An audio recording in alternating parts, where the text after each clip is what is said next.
I was in Berlin for an art residency when my parents sold my studio to fund my brother's startup. When I returned, they said, "You can paint anywhere." I smiled. "What's funny?" They snapped. I said, "The studio you sold was actually—" They panicked. Before I tell you exactly how this massive betrayal unfolded and the satisfying way their entire world collapsed, let me know where you are watching from in the comments. Grab a warm cup of coffee, sit down, and listen to me tell this whole story. The taxi ride from the airport was supposed to be the victory lap of my early 30s. I had just spent 90 days in Berlin, a city that breathes art, completing a residency that was supposed to put my name on the map. I was 31 years old, and for the first time my hands felt entirely my own. I wasn't just Samuel's weird younger brother anymore. I was Elijah, a working artist who had just finalized a series that a prestigious European gallery wanted to showcase. My fingers were permanently stained with charcoal and oil paint, and my mind was buzzing with the specific, brilliant light I knew would be waiting for me back in my third-floor loft. But as the yellow cab turned the corner onto my street, the triumphant feeling in my chest evaporated, replaced by a cold, suffocating dread. My brain simply refused to process the visual information hitting my eyes. The old factory block, my home, my sanctuary, was gone beneath a towering, ugly cage of iron scaffolding and thick, green safety netting. It looked like the building was being prepped for an execution. A massive, rusted dumpster squatted aggressively on the sidewalk right by the front entrance. It was overflowing with jagged pieces of drywall, splintered 2x4s, and tangled wires that looked like ripped-out veins. I shoved a $50 bill at the driver, not waiting for change, and practically fell out of the cab. My heavy duffel bag hit the concrete with a dull thud. I walked toward the entrance, my boots crunching over pulverized plaster and broken glass. The heavy oak front doors had been propped open with a paint bucket. Inside, the hallway had been skinned alive. The vintage brass mailboxes, the ones my grandpa used to polish every Sunday, were ripped out, leaving ugly, jagged holes in the plaster. The familiar smell of aged wood and turpentine was completely gone, replaced by the harsh, chemical stench of industrial dust and demolition. "Hey, you can't be in here without a hard hat, buddy." A guy wearing a neon safety vest and holding a digital tablet stepped out of what used to be the ground-floor bakery. He looked at me with the bored, unbothered authority of a man who was just doing his job. "I live here," I said, my voice sounding thin and hollow in the cavernous, ruined space. "I'm Elijah, Unit 3C. That's my studio." The man frowned, tapping the screen of his tablet. 3C? Yeah, no. Full interior renovation. The new owners closed last week. Your personal items were boxed up and hauled to a storage facility out by the interstate. Demolition crew started on the 3rd floor yesterday. New owners. The words felt like broken glass in my throat. I didn't sell. He gave me a look of mild pity mixed with finality. "Look, man, I just run the site schedule. You need to call the management company." My hands were shaking violently as I pulled my phone out of my pocket. There was a text message sitting on my screen from my mother. It read, "Elijah, we know you are landing today. Don't dramatize this. We made a reasonable business decision. Samuel needed capital proof of assets for a closing round. You can paint anywhere." I hit the call button. She answered on the very first ring, her voice smooth and entirely devoid of guilt. "Elijah," she said, sounding like she was greeting a mildly annoying coworker. "You're back. Did you sell my studio?" I demanded, the anger finally breaking through the shock. A heavy, irritated sigh echoed through the receiver. "It was an investment, Elijah. For the family. For your brother. It's my home," I yelled, not caring that the construction worker was staring at me. "It's Grandpa's space." "It is a room," she corrected, her tone dropping into that familiar, condescending register she always used to make me feel small. "And you don't even use it efficiently. Samuel is building something scalable. Investors don't wait for feelings. You will be fine. You always are." To understand how my mother could casually sell the roof over my head to fund a tech startup, you have to understand the deeply toxic hierarchy of our family. In the grand play of my parents' lives, Samuel was the leading man, and I was just the stagehand sweeping up the mess. Samuel is exactly 2 years older than me, but he might as well have been born a prince.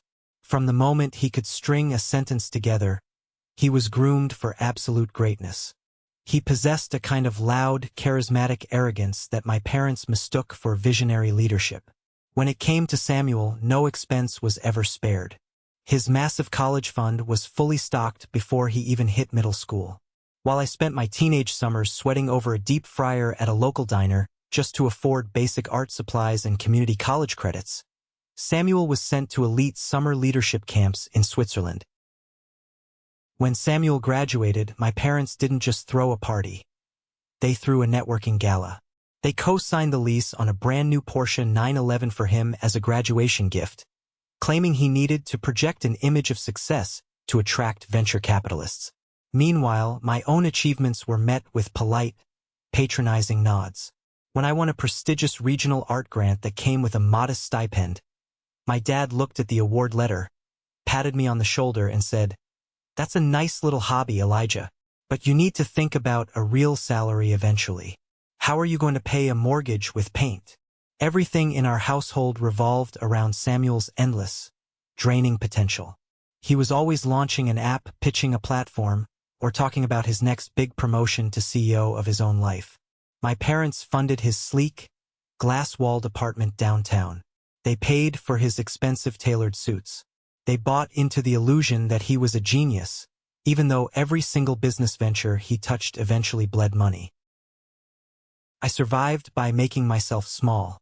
I was the quiet, talented but unstable younger brother. My art exhibitions brought in decent money, enough to live independently and comfortably, but my success was always treated by my family as a temporary, slightly embarrassing phase. I never asked them for a dime. I earned my keep, paid my taxes, and minded my own business. I mistakenly believed that if I just proved I didn't need their help, they would eventually respect my boundaries. But I didn't realize that in their eyes, I wasn't an independent adult. I was an untapped resource. Samuel's current startup was a disaster hiding behind a sleek logo.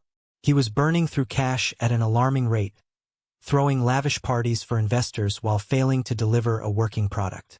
But my parents were so deeply invested in the narrative of his success that they couldn't see the giant financial sinkhole he had created. I remember sitting at the dinner table last Thanksgiving. Samuel was swirling a glass of expensive bourbon, complaining loudly about the salary demands of his lead developers. My dad was nodding sympathetically, pulling out his checkbook to cover Samuel's rent for the month. I sat at the end of the table, entirely invisible. "You'll get there, Sammy," my mom had cooed, placing a manicured hand over his. "You just need a little more runway. We'll make sure you get it." I didn't know it then, but she was looking right at me when she said it. They never saw me as a son. They saw me as a backup generator. And when Samuel's house of cards started to collapse, they looked around for something valuable to sell to keep his ego inflated. Unfortunately for me, my name was attached to the only appreciating asset left in the family. The studio they sold wasn't just a piece of prime real estate to me. It was the very foundation of my identity. It belonged to my grandpa before it belonged to me, and he was the only person in my entire bloodline who ever looked at me and saw someone worth raising. My grandpa was a commercial painter by trade, a man with thick, calloused hands and a quiet demeanor. But on the weekends, he would lock himself in that third-floor loft and paint massive, breathtaking oil landscapes that he absolutely refused to sell to anyone. When my grandmother passed away when I was 10, my parents became a pair of busy corporate silhouettes. They were always traveling for conferences, always schmoozing clients, always hyper-focused on Samuel's prestigious prep school athletic schedule. So Grandpa quietly stepped in. He started taking me to the loft after school. Back then, the neighborhood was gritty. It smelled like rust, wet concrete, and exhaust fumes from the nearby highway. Inside that loft, surrounded by the smell of turpentine and aged wood, he taught me everything that actually mattered. He taught me how to stretch a canvas over a wooden frame so tight that it would literally sing if you tapped it with your knuckle. He taught me how to mix colors until they looked like real blood and real sunlight. But most importantly, he taught me how to survive the chaotic, dismissive energy of my own family. Silence can be a weapon, Elijah, he used to tell me, sitting on his old, paint-splattered wooden stool while watching me sketch. People who are guilty or full of themselves hate silence. If you aim it right, silence makes them fill the empty air with their own mistakes. When Grandpa died, the funeral was packed with union workers, local artists, and people whose lives he had quietly touched. My parents stood in the front row, checking their expensive watches, clearly annoyed that the service was running long. Samuel spent half the time outside in the parking lot, taking business calls and leaning against his leased Porsche. I stood by the casket entirely alone, feeling like the world had just ended. Then came the reading of the will and the inheritance that changed everything. My parents were furious. Grandpa didn't leave the loft to his son. He left it directly to me. It was his final gift to the only grandson who actually understood its worth. At the time, my dad scoffed at the paperwork. "It's a liability," he had sneered. "A drafty old warehouse in a terrible part of town. You'll go bankrupt just trying to keep the heat on." But then the city changed. The gritty alleyways got fairy lights. The abandoned warehouses turned into upscale galleries, craft breweries, and luxury lofts. Gentrification hit the neighborhood like a tidal wave, and suddenly, the worthless liability my grandpa left me was sitting on a multi-million-dollar gold mine. Real estate developers started circling like vultures, slipping cash offers under my door. I threw every single offer in the trash. I didn't care about the money. I cared about the specific way the light hit the floorboards at exactly 3 p.m. I cared that it was the only place in the world where I felt completely safe. But my parents didn't see a sanctuary. They saw a giant, untapped college fund they could raid to save their golden child. Looking back, the signs of their betrayal were flashing in neon red letters. I was just too blind to see them because I still, against all logic, desperately wanted to believe they were my family. 2 weeks before I left for my residency in Berlin, I stopped by my parents' massive suburban house for a rare Sunday dinner. The atmosphere in the living room was incredibly tense, thick enough to cut with a knife. Samuel was pacing back and forth across the expensive rug, aggressively chewing on his thumbnail, his phone glued to his ear. My dad was sitting in his leather armchair, rubbing his temples, looking older and more haggard than I had ever seen him. "The burn rate is too high," I heard Samuel hiss into the phone, his voice laced with pure panic. "I don't care what the projections say, David. We need liquidity by the end of the quarter or we default on the bridge loan." He hung up and glared at my dad. "I need a massive infusion, Dad. The Series B funding completely fell through. If I don't show the remaining investors that I have solid collateral backing the company, they are pulling out. All of them. I'll lose everything." My dad sighed heavily, a sound of total defeat. "We're tapped out, Samuel. The second mortgage on this house is maxed. We've liquidated our stock options. We've given you everything we have." I walked into the room holding a bottle of wine, and the conversation instantly died. They both snapped their heads toward me, looking like a pair of thieves who had just been caught cracking a safe. "Hey," I said slowly, sensing the heavy hostility. "Everything okay?" Samuel forced a fake, incredibly tight smile. "Everything is fine, Elijah. Just high-level corporate structuring. You wouldn't really get it. How are the little paintings coming along?" I ignored the condescending jab. I was used to it. "I leave for Berlin in 2 weeks. I just came to drop off a spare key to the studio, just in case there's a water leak or an emergency while I'm gone." I tossed the heavy brass key onto the glass coffee table. I didn't notice the way my dad's eyes immediately locked onto it, or the sudden, predatory glance he exchanged with Samuel. It was a look of pure, desperate calculation. "A spare key," my dad repeated slowly, his tone shifting. "Right? That's a good idea, son. We'll keep a very close eye on the place. Have a good trip." That was the exact moment. That was the moment I handed them the loaded weapon they used to slaughter my life. They didn't see a son asking for a simple favor. They saw an opportunity. While I was in Europe, completely unreachable and immersed in my art, they went to work. They took that key they brought in the developers, and they started negotiating the sale of my entire existence. They evaluated my life, put a price tag on my memories, and decided my brother's failing ego was worth significantly more than my home. The first few days after returning from Berlin to find my studio destroyed, I was living in a cheap, depressing motel off the interstate. I was sleeping on a lumpy mattress, staring at a water-stained ceiling, trying to figure out how to even begin fighting back. I felt completely isolated. My phone was dead silent.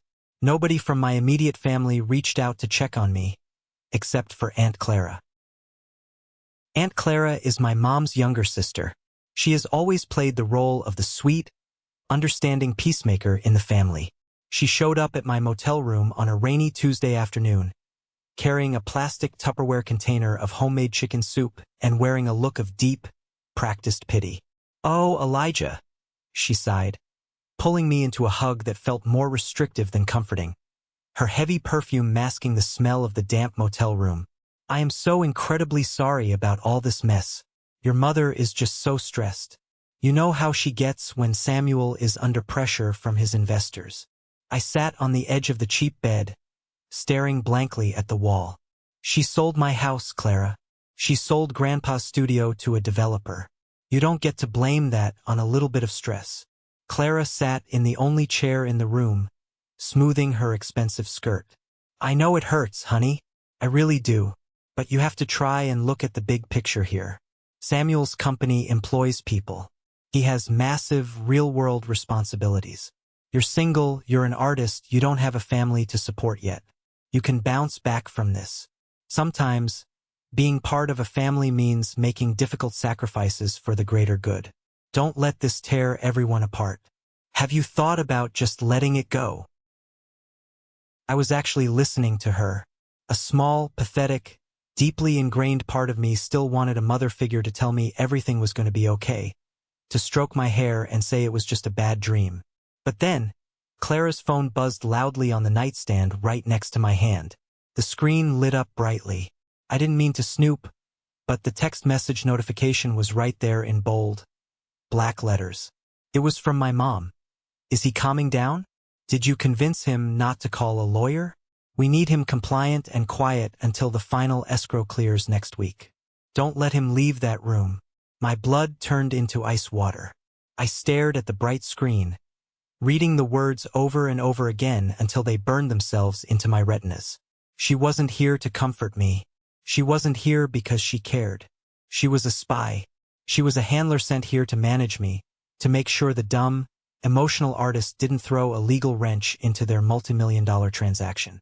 The soup, the hug, the soft words, it was all a calculated manipulation. I looked up at Clara. She was still smiling that sickly sweet, patronizing smile, completely oblivious to the fact that I had just seen her true face. I stood up, picked up the container of soup, and shoved it back into her hands. "Get out," I said quietly. Her smile immediately faltered, replaced by confusion. "Elijah, what's wrong? I'm just trying to help you through this." "Get out," I repeated, my voice dropping an octave, carrying a dangerous, hard edge I didn't know I possessed. "And tell my mother that I am not compliant. Tell her the sacrifice is over." I physically backed her out the door and slammed it shut, locking the deadbolt. I stood in the quiet room, my chest heaving, the betrayal tasting like copper in my mouth. I realized right then that I didn't have a family. I was entirely alone in enemy territory. And if I was alone, I had absolutely no reason to hold back anymore. I picked up my phone and began searching for the most ruthless litigator in the city. I found Maya through an old friend who used to run an independent art gallery downtown. Maya wasn't your standard, friendly neighborhood real estate attorney. She was a high-stakes, ruthless litigator who specialized in brutal, scorched-earth divorce settlements and hostile corporate takeovers. She was famous in legal circles for destroying powerful men in court without ever raising her voice. When I walked into her downtown office, a sleek, intimidating space overlooking the city skyline, she didn't offer me coffee, and she certainly didn't offer me fake sympathy. She just pointed a manicured finger toward the heavy leather chair across from her massive glass desk. "Tell me the facts. Leave the emotions and the family drama in the waiting room," she said, pulling a yellow legal pad toward her and uncapping an expensive pen. I sat down, took a deep breath, and laid out everything in chronological order. I told her about the residency in Berlin, the sudden appearance of the scaffolding, the missing belongings, the phone call with my mother, and the text message on Clara's phone. I handed over a thick manila folder containing the original deed my grandpa had given me, my property tax records, and every single document I could print out regarding the new developer's massive condo project. Maya flipped through the documents with sharp, precise, almost predatory movements. Her eyes darted across the pages, absorbing the dense legal jargon like a supercomputer processing code. For 10 agonizing minutes, the only sound in the room was the ticking of a heavy clock on the wall and the sharp rustle of paper. Finally, she stopped. She pressed her fingertips together, resting her chin on her hands, and looked directly at me. Her expression was completely unreadable, her dark eyes entirely devoid of emotion. "There is a massive, fundamental problem with the way this building was sold, Elijah," she said, her voice low and tight with suppressed energy. My stomach plummeted to the floor. What kind of problem? Did they find a loophole in the deed? Did my dad use his old power of attorney from when I was in college to sign it over? Maya shook her head slowly. "No, the problem isn't what they sold. The problem is what they thought they sold. Your parents made a catastrophic legal assumption, and the developer's high-priced legal team was too lazy and too rushed to do a proper, deep title search because they wanted to close the deal before the quarter ended." She spun a heavy, yellow document around and pushed it across the glass desk toward me. It was a copy of my grandpa's original trust agreement, a document I hadn't looked at in over a decade. "Elijah, did you ever actually sit down and read the exact, specific wording of your grandpa's will regarding the studio?" she asked, tapping the paper. I shook my head, feeling foolish. I was 20 years old. I was grieving. I just signed where the estate lawyer told me to sign. Maya tapped a specific, dense paragraph highlighted in faded yellow ink. "Your grandpa was a very smart, very paranoid man. He knew your family. He didn't just leave you a building. He executed a legally binding split ownership covenant. It's an incredibly rare legal structure in this state, but it is completely, undeniably bulletproof." I stared at the dense legal text, trying to make sense of the archaic wording. What does a split ownership covenant actually mean in plain English? Maya leaned forward, her eyes gleaming with a dangerous, thrilling kind of excitement. She looked like a predator that had just spotted an open wound. "It means that the ownership of the exterior shell of the building, the brick walls, the roof, the foundational structure, the common areas, is legally severed from the interior improvements and airspace rights of Unit 3C. She paused to let the weight of the words sink in. "Your parents managed to fraudulently claim ownership of the shell through a dummy corporation they set up, which they just sold to the developer for millions. But they do not own the interior of your studio. The airspace, the drywall, the floorboards, the right to occupy that exact three-dimensional space in the universe belongs exclusively to you, Elijah. They sold a hollow box, but they don't own the inside of the box. And legally, the developer cannot touch a single millimeter of your interior space without your express, written, notarized consent." The realization hit me like a physical blow to the chest. I owned the inside. My parents had sold a multimillion-dollar property to a massive real estate conglomerate, promising them a blank slate to build luxury condos, but the core of the project, the actual space they needed to build their penthouse, was entirely untouchable. "But wait," I said, my heart starting to race against my ribs. "If that's true, how did the sale even go through? A developer wouldn't spend $30 million buying a building if they knew they couldn't legally demolish the inside of the main unit." Maya pulled out a second, thicker folder from her briefcase. This one was filled with pristine copies of the closing documents she had subpoenaed from the city records that morning. "You're absolutely right. They wouldn't," she agreed smoothly. "Which means someone had to actively convince the developer that you had willingly surrendered your interior rights." She slid a single piece of paper out of the folder and placed it squarely in front of me. It was a transfer of rights and quitclaim agreement. At the very bottom of the page, written in stark black ink, was my signature. I stared at it. It looked incredibly similar to how I signed my paintings. The sweeping loops, the slight leftward slant, the heavy pressure on the E. It was a near-perfect forgery. But the date next to the notary stamp proved the lie. I had been 3,000 miles away in Germany, drinking coffee in Berlin, when this document was supposedly signed and notarized in a downtown office. "They forged my name," I whispered, feeling physically sick, my stomach churning. "My own parents forged my signature to steal my home." "Oh, Elijah, it gets so much worse than a simple forgery," Maya said, her voice dropping into a register of pure, clinical disgust. Maya placed another document right next to the forged signature. It was a formal letter, typed on what looked like official medical letterhead, though it lacked a specific psychiatric clinic's name. I began to read it, and as my eyes scanned the paragraphs, my vision blurred with a kind of absolute, white-hot rage I had never experienced before. The letter formally described me to the developers and the title company as an eccentric, highly unstable individual with a long, documented history of severe psychological distress and financial incompetence. It claimed, in cold, clinical language, that I was entirely incapable of managing my own assets. It stated that due to my erratic behavior, my family had been forced to step in as unofficial conservators to protect me from destroying my own life. Painted me as a massive liability. Painted me as a crazy, delusional artist who needed his mommy and daddy to make adult decisions for him so he wouldn't end up on the street. "They didn't just steal your property," Maya said quietly, watching my reaction carefully.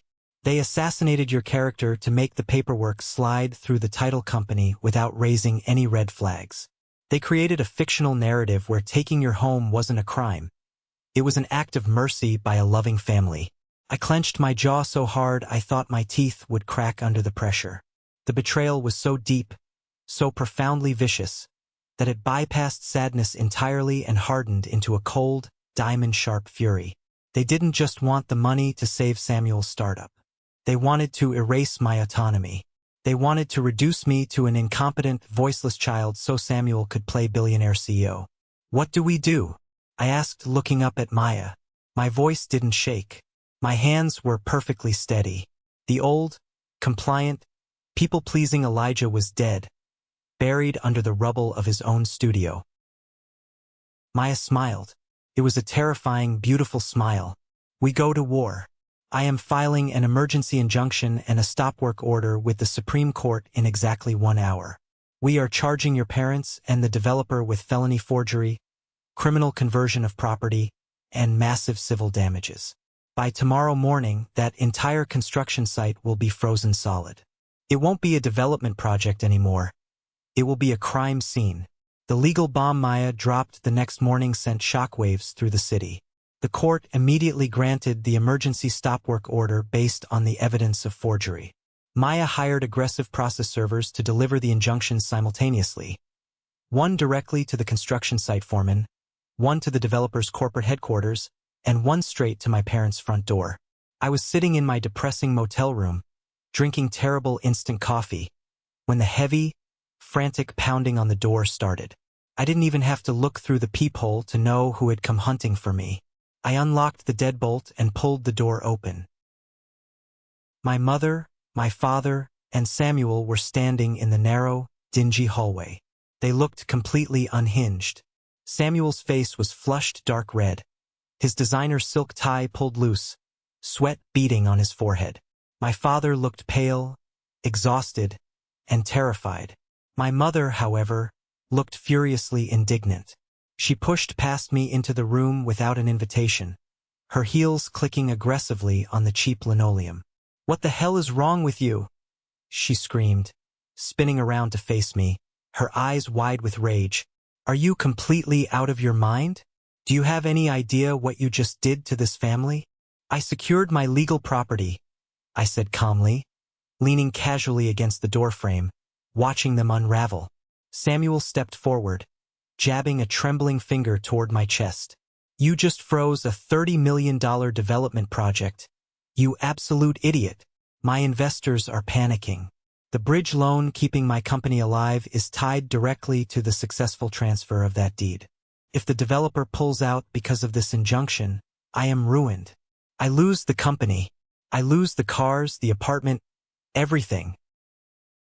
That sounds like a terrible business strategy, Samuel, I replied, keeping my voice utterly deadpan. You really shouldn't build your runway with stolen materials. My dad stepped between us, holding his hands up like a desperate referee trying to stop a prize fight. Elijah, please, let's be rational about this. The injunction is just a massive misunderstanding. We did what we had to do to protect the family's assets. You were out of the country, the market was turning, and we had to move fast.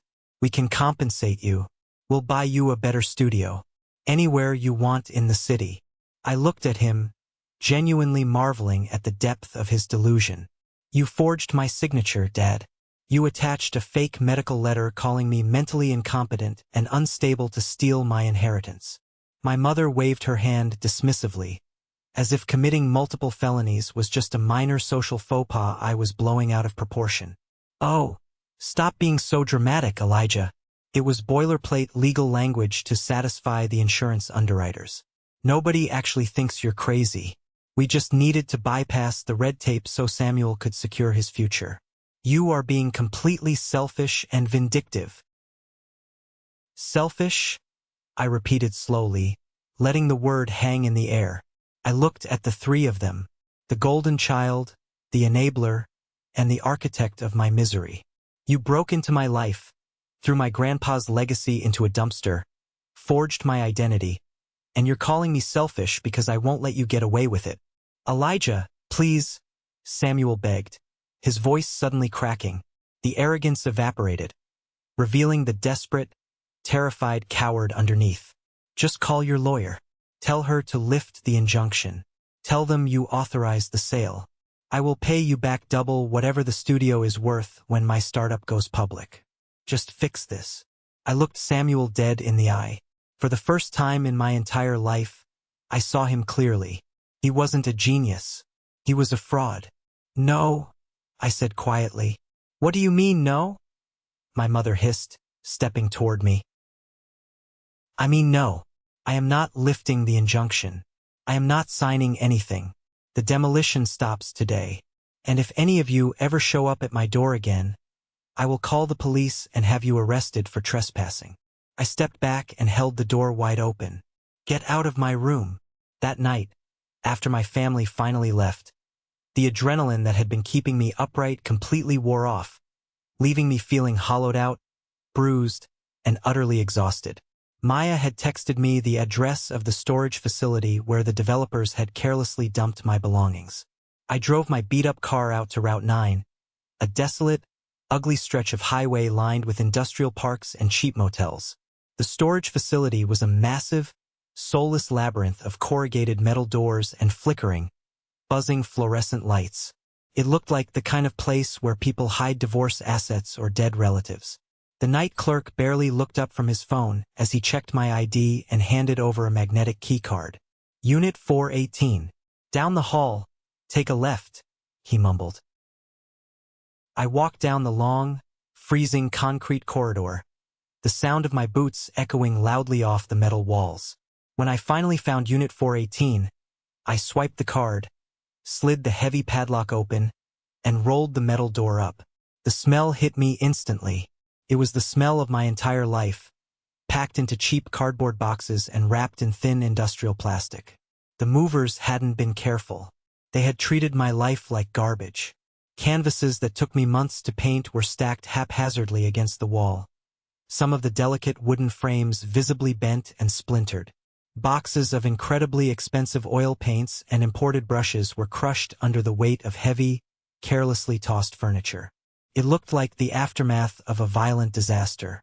I stepped inside, carefully navigating the wreckage, my heart pounding in my throat.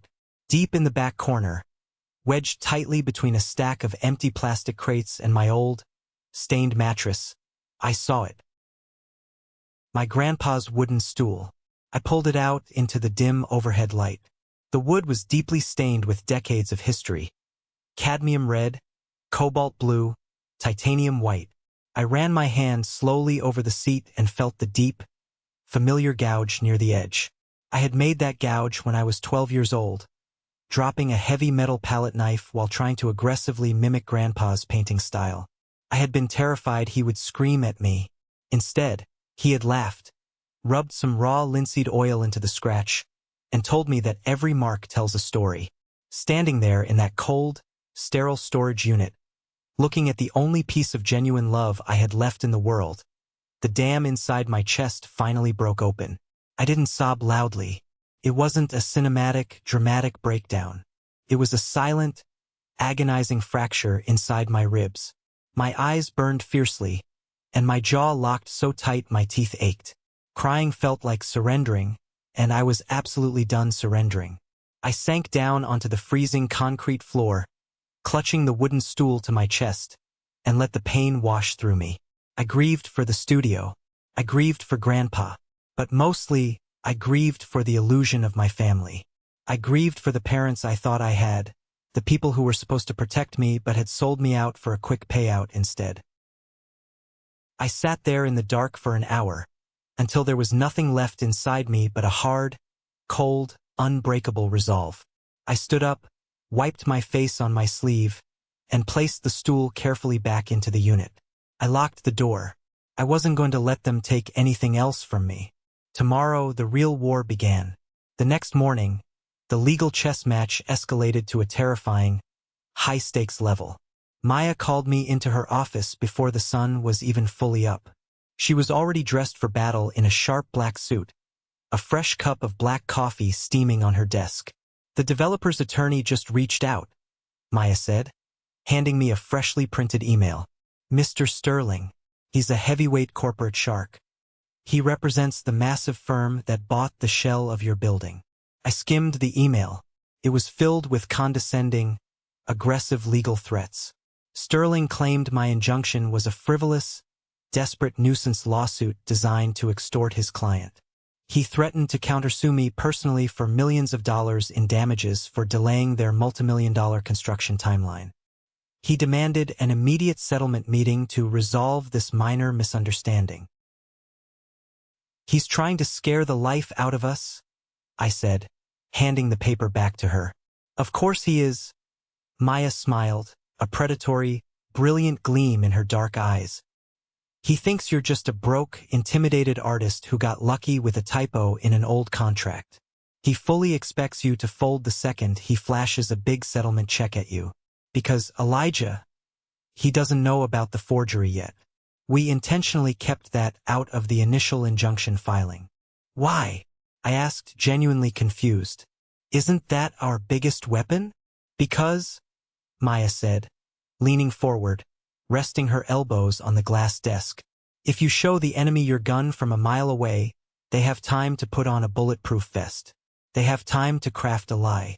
You wait until they are standing right in front of you, laughing at you, feeling completely victorious, before you pull the trigger. We are going to agree to meet Mr. Sterling and your lovely family at the construction site tomorrow morning. At the site? I asked, feeling a knot form in my stomach. Under the scaffolding? Why there? Psychological warfare, she replied simply. Sterling wants to show you the massive machinery, the destruction, the sheer financial power of his client. He wants you to look at the ruins of your home and feel small. But we are going to use their own stage to execute them. Maya spent the next 3 hours preparing the final trap. She drafted formal, devastating criminal complaints for forgery and fraud. She contacted a forensic handwriting expert who certified that the signature on the transfer document was an absolute fake. And, Most importantly, she prepared a legal notice that officially classified the demolition of my interior walls as willful destruction of private property, multiplying the civil damages exponentially. As I sat in her office, watching her brilliantly orchestrate the destruction of my family's lies, my phone vibrated loudly against the glass table. It was a voicemail from Samuel. I put it on speaker so Maya could hear. "Elijah, it's me." Samuel's voice echoed in the quiet office, sounding ragged, breathless, and utterly desperate. "Please, man, the investors are auditing my books tomorrow morning because of this construction delay. If they look too closely, if they see the actual numbers, I'm dead. Elijah, I could go to federal prison for wire fraud. I lied to them. You have to sign the release. You owe me. I'm your brother." The voicemail clicked off. The silence in the room was heavy. Maya slowly raised an eyebrow. "Wire fraud," she said softly. "Your golden child brother just confessed to defrauding his investors on a recorded line?" "Apparently," I said, feeling absolutely nothing for him. No pity, no brotherly love, just cold, hard justice. Maya smiled, and it was the most terrifying thing I had ever seen. "Well, tomorrow is going to be incredibly entertaining." The trap was fully set. The bait was in the water. My family and their high-priced lawyers thought they were walking into a simple negotiation where they could bully a weak artist into submission. They had absolutely no idea they were walking blindly into a legal slaughterhouse. The sky was the color of dirty iron the morning we met at the construction site. The wind was whipping off the river, rattling the green safety netting that clung to the scaffolding of my building. I stood on the cracked sidewalk with Maya, my lawyer, standing right beside me. She held a thick, black leather briefcase. She looked like an executioner in a tailored suit. A black luxury SUV pulled up to the curb. Mr. Sterling, the developer's high-powered attorney, stepped out. He wore a heavy wool overcoat and a condescending smile. Right behind him, my parents and Samuel climbed out of my dad's car. They looked incredibly smug. They actually believed they were showing up to a surrender ceremony. Dave, the site foreman, stood near the dumpster, holding a clipboard and looking extremely uncomfortable. My mother marched right up to me. She didn't look at the ruins of my home. She looked at my boots. "I hope you are ready to be reasonable, Elijah," she said sharply. "You have caused enough of a scene. The injunction is a massive embarrassment to this family. You should be grateful we are even offering you a settlement. Like I told you, you can paint anywhere." I didn't say a word. I let the silence hang in the freezing air. Grandpa taught me that silence makes guilty people nervous. Mr. Sterling stepped forward, extending a hand that I completely ignored. He cleared his throat, pulling a single sheet of paper from his coat pocket. "Let's make this quick. My client is losing tens of thousands of dollars every day this site is frozen. We are prepared to offer you a one-time nuisance fee of $50,000 to drop the injunction, vacate the premises completely, and sign a non-disclosure agreement regarding this family dispute." He looked at me like I was a stray dog he was tossing a bone to. Maya finally stepped forward. She didn't open her briefcase. She didn't hand him a counteroffer. She just looked at Sterling with pure, unadulterated pity. "Mr. Sterling," Maya said, her voice cutting through the wind like a razor blade, "we are not here to negotiate a nuisance fee. We are here to inform you that your client purchased a worthless piece of paper. Your firm failed to execute a basic title search on the interior rights of Unit 3C. Sterling scoffed loudly. "We bought the building, counselor. The deed is recorded." "You bought the exterior shell," Maya corrected him smoothly. "My client owns the interior airspace and all internal improvements, protected by an ironclad split ownership trust. You cannot demolish a single wall inside that unit. The sale your client executed with his parents does not convey the studio." My dad stepped forward, his face turning red. "That is ridiculous. We sold the entire property. We had legal authority." Maya finally unlatched her briefcase. She pulled out the authentic trust documents and handed them directly to Mr. Sterling. Sterling read the first page. Then he read it again. I watched the arrogant smirk melt right off his face. His skin turned the color of old chalk. He was a ruthless lawyer, and he instantly recognized a bulletproof legal trap when he saw one. He looked up at my parents, his eyes wide with sudden panic. "What did you do?" Sterling demanded, his voice trembling with fury. "You told my firm you had full clearance. You signed a warranty deed guaranteeing clear title to the interior." My mother laughed, but it was a brittle, nervous sound. "This is just a technicality. We can fix the paperwork. Elijah, tell them you authorized the interior demolition. Stop this nonsense right now." Maya pulled the second piece of paper from her briefcase. "The forgery. He can't authorize it. And he certainly didn't authorize the fraudulent transfer document you submitted to the title company last month while he was in Berlin." Maya held the paper up so Sterling could see it. "This signature is a documented forgery. We have the forensic analysis to prove it, along with a fabricated medical letter claiming my client was mentally incompetent. You didn't just sell property you didn't own. You committed felony wire fraud and grand theft." The word felony echoed against the brick walls.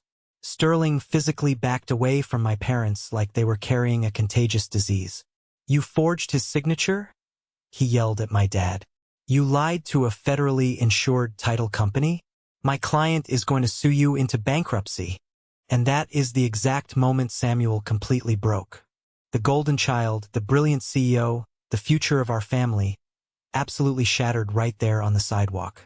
He grabbed his own hair, his knees buckling slightly. He started hyperventilating, his chest heaving under his expensive coat. "No, no, no," Samuel gasped, tears welling up in his eyes. "You can't do this, Elijah. You have to fix it. If this deal falls through, the bridge loan collapses." "That's your problem, Samuel," I said, my voice dead and cold. "You don't understand," he screamed, completely losing his mind in front of the construction crew, the lawyers, and our parents. "The startup is dead. It's been dead for a year. I faked the user metrics. I lied to the venture capitalists. The money you gave me is gone. My entire salary is gone. If they audit me tomorrow and see this collateral is frozen, I am going to federal prison." My mother gasped, clutching her chest. My dad looked like he had just been shot. The brilliant tech company they had sacrificed my home for was a complete scam. Samuel had blown through his college fund, his loans, and their savings to fund a fake lifestyle, chasing every fake promotion and magazine cover he could buy. And now, the truth was out in the open, bleeding all over the pavement. "I am withdrawing my firm from this project," Sterling said sharply, turning on his heel and walking fast toward his SUV. "Expect a massive lawsuit from the developer by the end of the week." 2 weeks later, we were standing in the polished mahogany courtroom of the state Supreme Court. The media had caught wind of the story. A local artist fighting a massive developer and his own corrupt family was exactly the kind of drama the news loved. My parents had hired a desperate defense attorney who tried to play their absolute last, pathetic card. He stood before Judge Harrison and tried to validate the fake medical letter. "Your Honor," their lawyer argued, sweating profusely, "my clients acted out of deep parental concern. Elijah has a history of erratic behavior. They took temporary custody of his assets to prevent him from ruining his own financial future. The sale was for his own good." Maya didn't even object. She simply called our only witness to the stand. Marcus. Marcus wasn't just an art critic. He was the head curator of one of the largest contemporary art museums in Europe. He had flown in from Berlin specifically for this hearing. Marcus took the stand, adjusted his glasses, and completely destroyed their narrative. "Elijah is not erratic. He is one of the most disciplined, brilliant, and mentally sound artists I have worked with in 20 years. His recent residency in Berlin was flawless. He managed his own grants, his own international shipping, and his own complex exhibition contracts. The idea that he is incompetent is an absolute, offensive fabrication." The judge frowned deeply, glaring down at my parents. They sat huddled at their table, looking incredibly small. "Counselor," Judge Harrison said, looking at Maya, "the forgery is evident. The criminal investigation is already underway. But regarding the property dispute, I have reviewed the late grandfather's trust documents. The split ownership clause is valid. But there is something else here." The judge held up the thick, yellowed will. Maya looked at me, a rare look of surprise on her face. Even she hadn't caught this detail. "The grandfather," Judge Harrison continued, his voice booming through the silent courtroom, "was evidently fully aware of his family's nature. He did not just leave Elijah the interior rights. There is a hidden rider attached to the primary deed. It designates Elijah as the heritage guardian of the entire structure." My dad's head snapped up. "What does that mean, Your Honor?" Maya asked, stepping forward.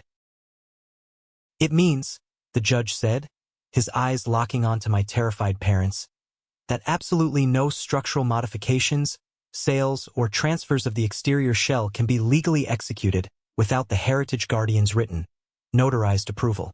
The father's dummy corporation never actually owned the shell. The entire sale to the developer is legally void. Elijah controls the fate of the entire building." The courtroom erupted into whispers. My inheritance was not just a room. Grandpa had given me the keys to the entire castle. He knew they would try to sell it out from under me, so he gave me the power to freeze the entire block. Judge Harrison banged his gavel, the sound cracking like a gunshot. "The stop work order is permanent. I am voiding the real estate transaction entirely. And I am officially referring the parents and the brother to the district attorney's office for criminal prosecution regarding wire fraud and felony forgery." That night, my phone rang at 2 in the morning. I was sitting on the edge of my motel bed, staring out at the highway traffic. The caller ID flashed Samuel's name. I let it ring 3 times before I picked up. I didn't say hello. I just listened. "Elijah," Samuel sobbed into the phone. It was the ugly, wet sound of a man who had lost absolutely everything. "They seized my bank accounts. The investors filed an emergency injunction against my company. The feds were at my apartment today taking my computers." "Why are you calling me, Samuel?" I asked, my voice completely devoid of emotion. "I need money," he begged, all his pride entirely stripped away. "I need you to hire me a criminal defense lawyer. Use the leverage you have with the building. Take a loan against it. Please, you have to save me. I'm your brother. I'll pay you back. I swear to God, I'll pay you back." I closed my eyes. A year ago, the old me would have rushed to his rescue. The old me would have drained my own savings to keep the golden child out of trouble. But that version of me died the day I saw my studio torn apart. "You don't have a brother, Samuel," I said quietly. "You have a resource that you completely drained. You forged my name. You tried to tell the world I was crazy so you could steal my home. You made your choices.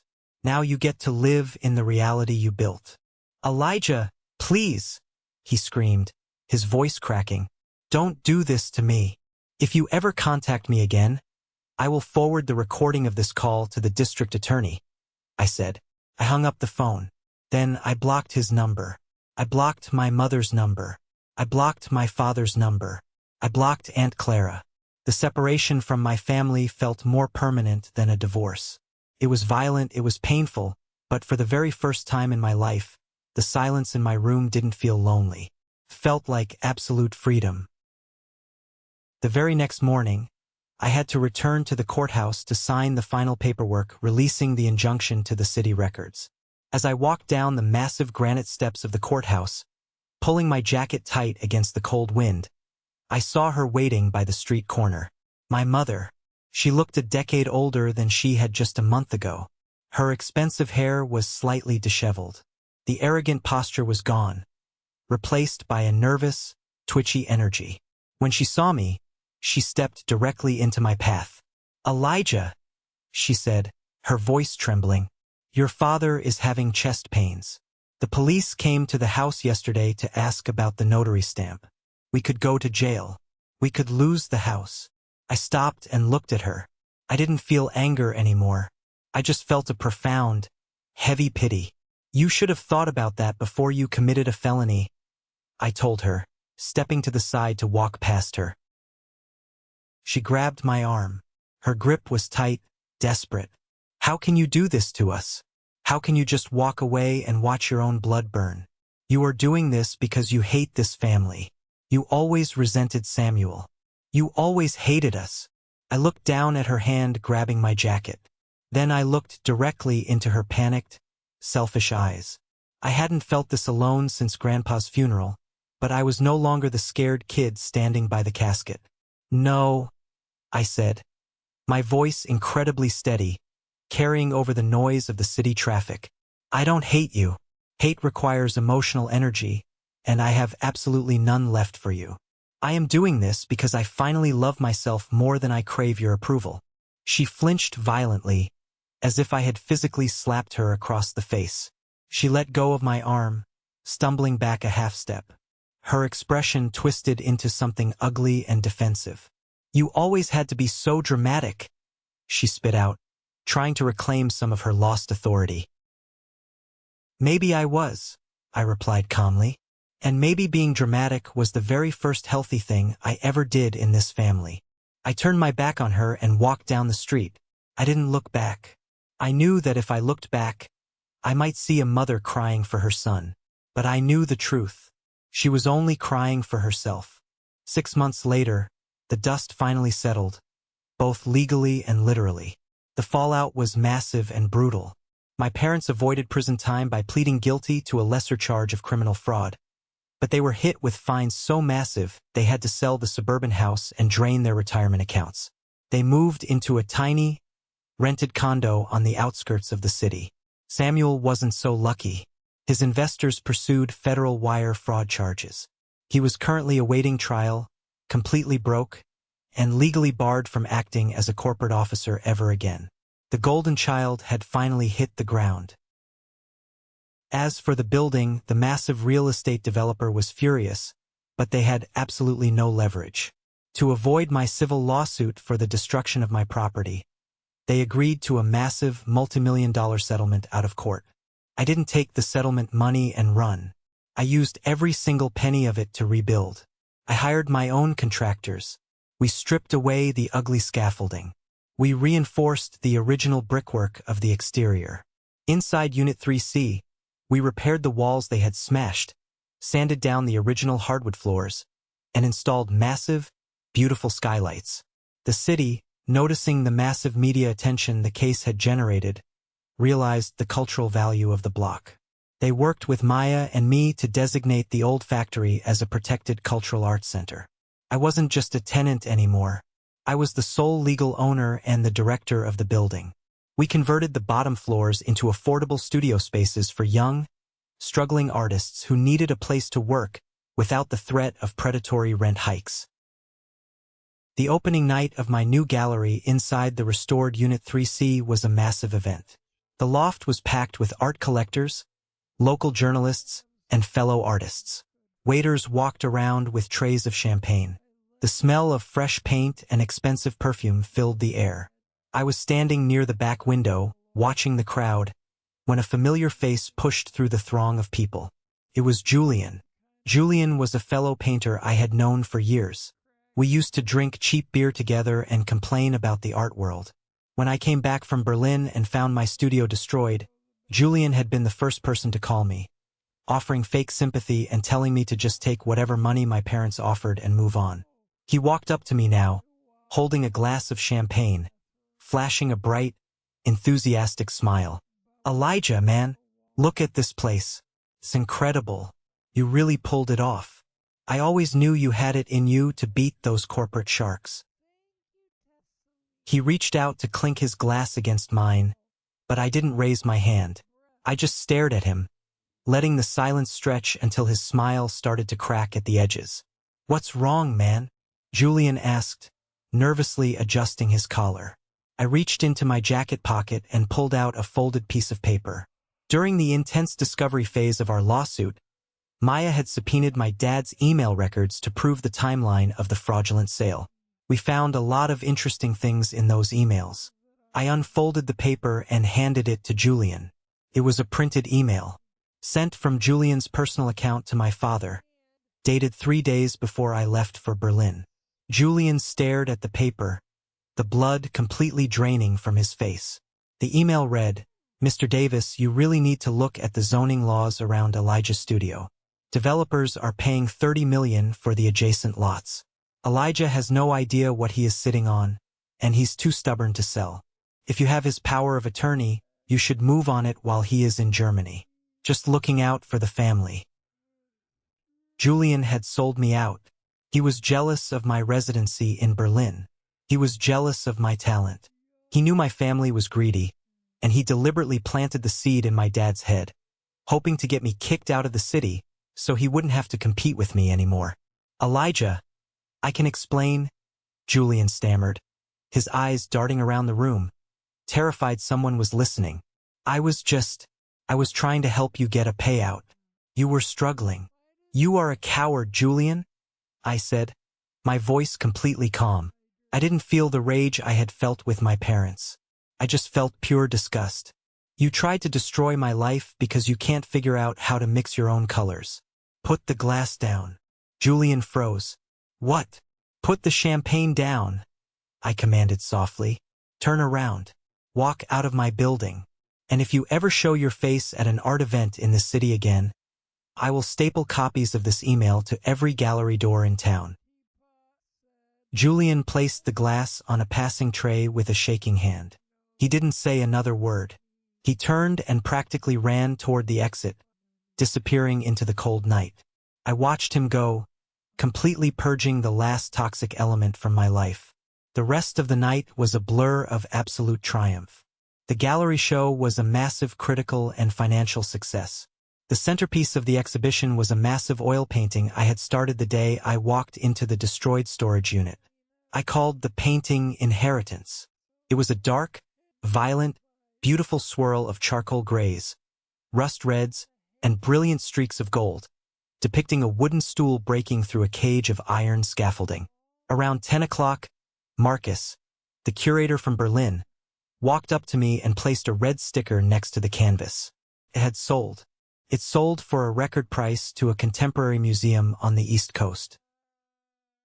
My work was no longer a nice little hobby. It wasn't an accident. It was undeniably universally respected. My name was permanently attached to my own success, entirely independent of my family's toxic shadow. When the final guests finally filtered out and the cleaning crew began packing up the glasses, I told them I wanted to be alone. I locked the heavy oak doors of the gallery. I stood in the exact center of the loft. The scaffolding outside was gone, allowing the city streetlights to cast long, beautiful shadows across the polished hardwood floors. The air smelled like turpentine, fresh drywall, and absolute victory. I breathed it in, letting it fill my lungs. I walked over to the corner of the room where a single panel of fresh, unpainted drywall had been installed to cover a structural beam. It was a blank, white canvas waiting for a purpose. I reached into my pocket and pulled out a thick piece of raw black charcoal. My fingers didn't shake. I didn't feel the weight of my mother's expectations or my brother's arrogance. I just felt the solid, grounded truth of who I was. I pressed the charcoal against the white wall and drew a single, thick, unapologetic line right down the center. It was a mark of ownership. It was proof that I survived. My parents wanted to turn this place into capital. They wanted to liquidate my history to fund their golden child's lies. But I fought back and I turned it back into meaning. If there is a moral to this entire nightmare, it is this. The exact moment your family looks at you and sees a resource instead of a human being, they stop being your family. That moment hurts like absolute hell. It feels like the ground is opening up to swallow you. But you have to survive that fall. Because the second you realize you don't owe them your life, that is the very first moment you finally belong to yourself. Thank you for sticking around and listening to my story. I know it was heavy, and I know it was long, but I hope this resonated with you in some way. Family dynamics can be incredibly toxic, and walking away is sometimes the only way to survive. Have you ever found yourself in a similar situation where you had to cut ties to save yourself? Let me know in the comments below. Before you go, I have a special request. If you are hearing my voice right now, it means you stayed with me through the entire journey. You are part of what I call the 1% Club. Please comment the letter W down below. W stands for winner. It's our secret sign to recognize the amazing people who watch until the very last second. Please hit that like button, subscribe to the channel, and follow me so we can share more stories together. Stay strong, protect your peace, and I will see you in the next video.